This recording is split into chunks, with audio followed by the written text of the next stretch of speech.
দুনিয়ার কোনো কিছু হাসিল হয়ে যাওয়া এটা সফলতা নয়। একজন মুমিন মুসলিমের মর্যাদা আল্লাহর কাছে, এক পাল্লায় যদি একজন মুমিন মুসলিমকে রাখেন, আরেক পাল্লায় পুরো পৃথিবীকে রাখেন।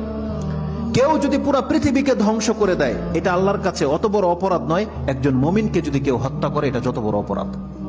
তাহলে একটা মানুষ তাওহীদের উপরে যারা আছে, তাদের মান মর্যাদা এত, আল্লাহ বলছেন অতএব তারা যেন দুনিয়ার জন্য নয়, বরং তারা ওই পরকালে জাহান্নাম থেকে মুক্ত হয়ে যাওয়ার সেই রাস্তা যেন তারা অবলম্বন করে। কারণ সেই দিন যাকে জাহান্নাম থেকে শুধু বাঁচানো নয়, দূরে রাখা হবে।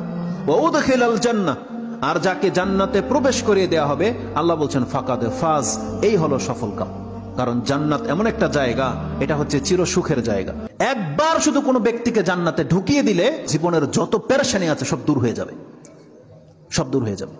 তাহলে পরকালের ব্যাপারটা হচ্ছে এমন। আল্লাহ বলতেছেন সেই দিন যাকে জান্নাতে ঢুকিয়ে দেওয়া হবে, আল্লাহ বলছেন এই ব্যক্তি হচ্ছে সফল কাম।